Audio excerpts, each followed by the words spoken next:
So, ayun na mga kadadalag, ang ating pastil. Mainit. So, ayan. Init. See? How nice. Manipis ang ano niya. Right. Init. So, ayan. Ito ang sauce.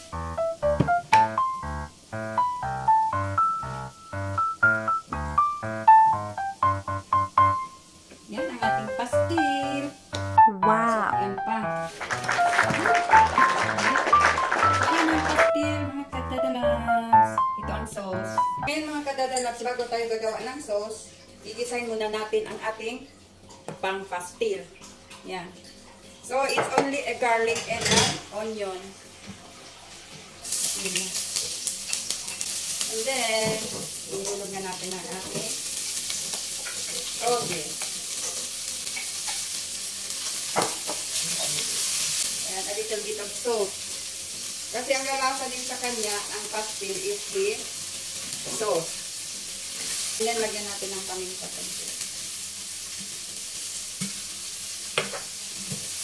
So, hindi natin pa overcook mga kadadalag. Yung parang crispy pa siya. Then, alisin ko na. Luluto yan. Kailangan ganyan. Hindi siya nalulusaw. So, ngayon mga kadadalags, mimix na natin ang dough ng ating pastil. Ito ang filling. Ayan. Tingnan nyo, hindi ko masyado in-overcook ang gulay para hindi siya malulusaw. And then ngayon, we will mix the dough. So, ang kailangan natin sa dough, hindi na ako gumamit ng measuring cup. Ako, nagtatansya-tansya lang ako. But for the sake of the viewers, I will use 2 cups of too much of kasi medyo konti lang ang filling natin. So, gagamit ako ng 2 cups in a mug. Gawin natin tatlo. So, bali 3 cups. 3 cups of flour. Ayan. 3 cups. 2, 3. Ayan. So, 3 cups of flour. And then, natin na a teaspoon of salt. And then,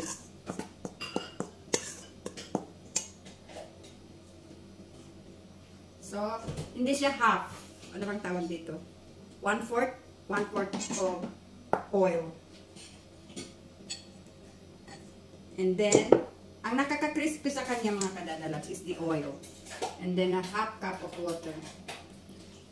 Ayan. So, i-mix lang natin. Kung medyo kulang ang tubig, dagdagan na lang natin. So, medyo kulang ang tubig. So, kukuha tayo ulit ng half cup. Half cup. So, bali, 1 cup of water. Malamig ang ginamit ko mga kadadalag. At kahit ano na bang, kahit hindi malamig or as long as it's water. Ayan. So, dagdagan natin. But hindi natin ilalagay lahat. Kunti-kunti lang baka, sumobra naman.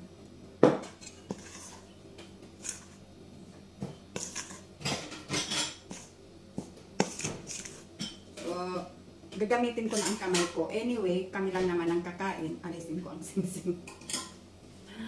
So, malinis naman ang kamay ko. Nagkahugas ako.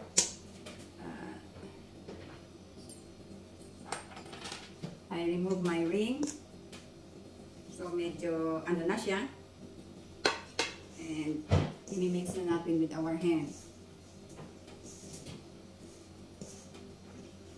Pag makita niyo mga kadadalags na medyo kulang ang tubig at ito ay na-mix na at merong mga flour diyan, ang pagdagdag nyo ng tubig, see? Huwag niyo ibubuhos dito sa na-mix na dough. Ang basain lang niyo yung sumobrang flour. Doon kayo magbabasa, maglalagay ng tubig. Huwag dito. Dito siya. Konti.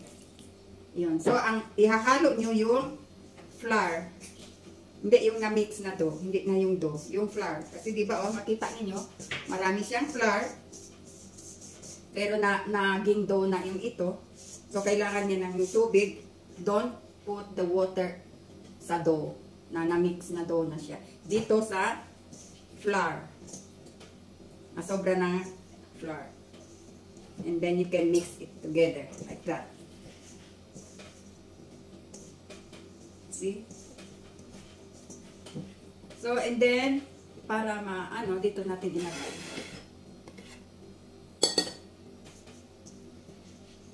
See? Yan ang sinasabi ko mga kadadalag. Yung flour, pag nag-mix kayo at nabuo na ito, and then marami pa siyang flour, huwag kayo magdagdag ng tubig dito sa nabuo na. Dito ninyo, himayin nyo lahat ang flour sa gitna, and then doon kayo yun ang babasain nyo, yung flour. So, ayan.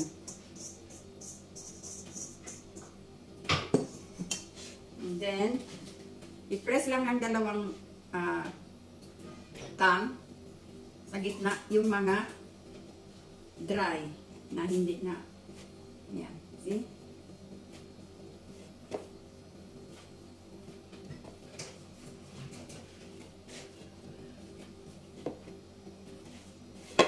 So, makikita ninyo mga kadadalags ang changes.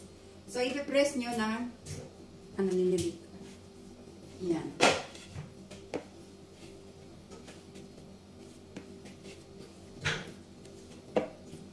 Himay-himayin nyo yung mga nakakalat na excess flour. Ayan. Easy. Ayan yung ang ganda ng mixture. So, i-ano nyo sa gitna. Ito. I-press nyo sa gitna lahat hanggang para ano siya. Ayan. You see? So, kulang pa yan siya sa masa. But, we will rest it in like 30 minutes. Ipapahinga natin siya pagkatapos natin imasahe.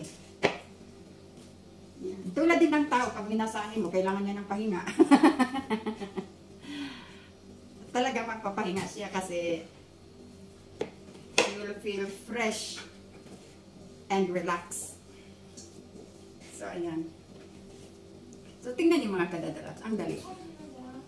You see? Pag nag-mix kayo, ipapasok niyo ganun. Yan. Kasi kaya nga sabi ko, depende yan sa sayaw ng kamay natin, na pag maganda ang pagkasayaw ng kamay natin, sasabay sa atin ang ating dough. See? Yan.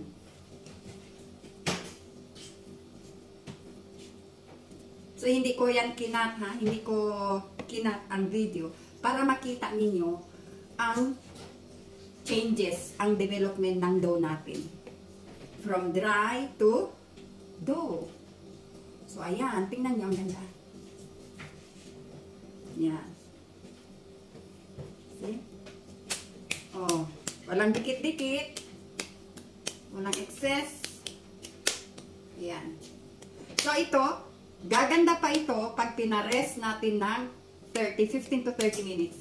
So, ilalagay natin ulit dito. Yan. And then, tatakpan na lang natin ang ating kung ano man ang pwede nang ipagtakip. Kung meron kayong fling, fling or cling? Yung plastic na ano. Pero ako meron, ayaw ko lang maglabas. So, ito na lang. So, yan mga kadadalas, ang ating dough. So, yan ang ating pastil. So, later, ipapakita ko sa inyo ang pag-fill natin. At ang pag-ukil natin, pag-design natin yung gilid. Kasi yung iba, lalo na yung sa empanada, ang kapal ng gilid, ng design ng gilid niya. So, ipapakita ko sa inyo kung paano tayo magdi-design ng gilid ng ating pastil. Ang pastil, sa tausog, yung dough, may feeling siya ng toge at sinasawsaw sa sauce. Ang pastil naman ng Maranao or Maguindanao is ulam. Yung chicken na pastil, ginigisa, niluluto nila at tinatapping nila sa kanin and binabalot sa dahon. Yun ang tinatawag nilang pastil. Ang pastil ng tausog is parang pang-snack siya. Parang pastry. Ayun. At ito ang ating sauce. Konti lang nagawa kong sauce. So, tingnan niyo mga kadadalabs. Marami siyang bawang. So, ang sa akin, malasa siya. If ever na kumunti ang sabaw, ang sauce niya, pwede kong i-refillan, dadagdagan ko ng tubig na mainit. Yan, and then konting asin. Kasi malasa pa yung bawang niya sa loob. So, ayan mga kadadalabs. See you later sa paggawa ng ating pastil. So, ngayon, gagawin na natin ang filling. Napares na natin ang dough. So, ayan siya. So, ang ganda na ng dough. So, what we will do now, butasan natin sa gitna. So, anuhin na natin, i-divide na natin into 4, and then, ganun.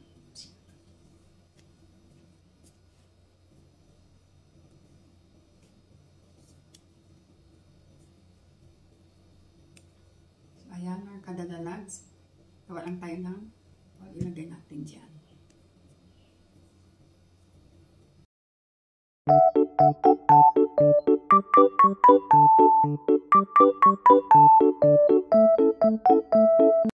So, ayan mga kadadalags, gawin na natin ang ating pastil filling. So, natapos na natin ginawa. So, ayan. Binilog-bilog na lang natin. And then, medyo malaki siya. And you just roll.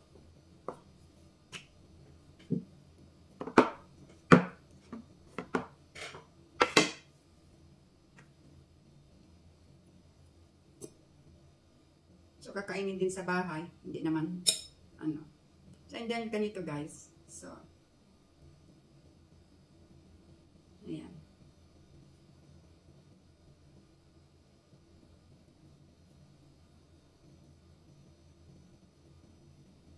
Malaki dito.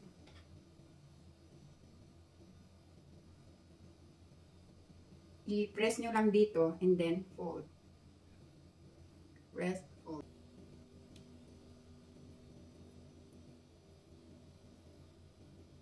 Ayan. So, maliit lang siya. So, we'll try again. We'll put flour.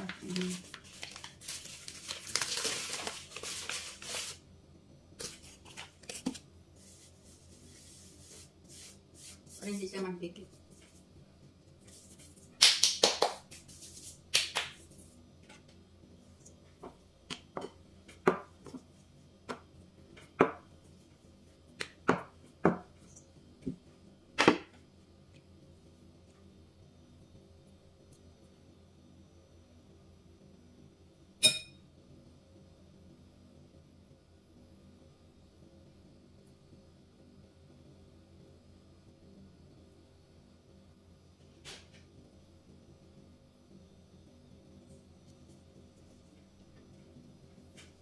Pwede sana natin hiwain dito.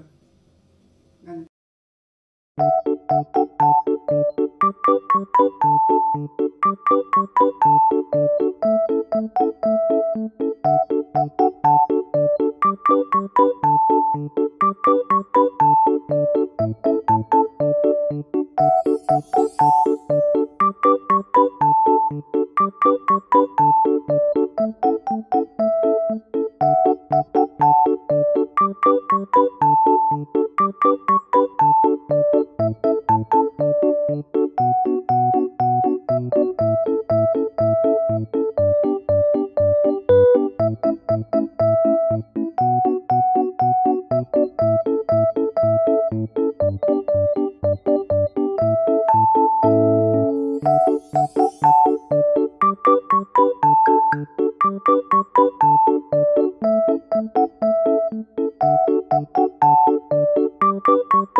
ipa-fry na natin.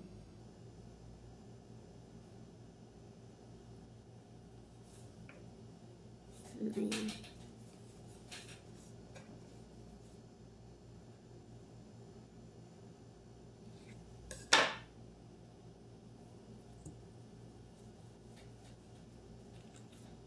Lumabas na yung tubig niya. Kasi pag nabasa, hindi siya masisealed.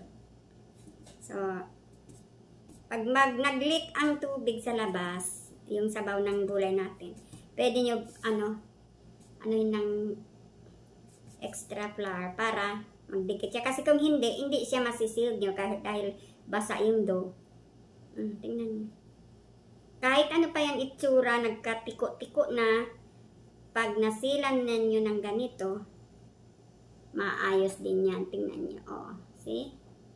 So, may open na naman dito. Yan. Yan ang nagawa nating pastil.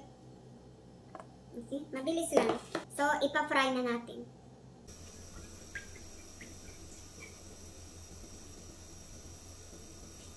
Mga kadadalags, mainit na ang kawali natin. Ipa-fry na natin ang ating pastil. Yan ang ating pastil. Ayan ang ating pastil. Ilagan pa natin. Mayroon pang space. So, kahit hindi pa nagba-brown, babalik ta rin na natin. Para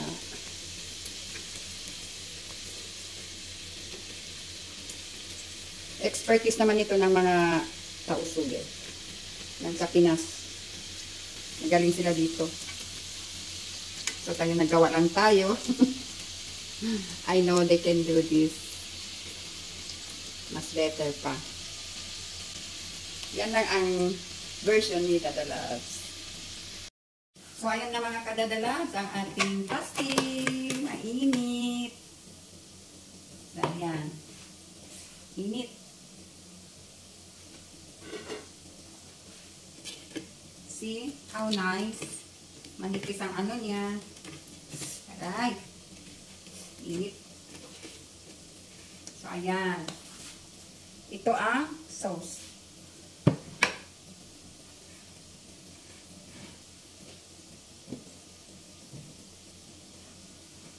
Yan ang ating pastil.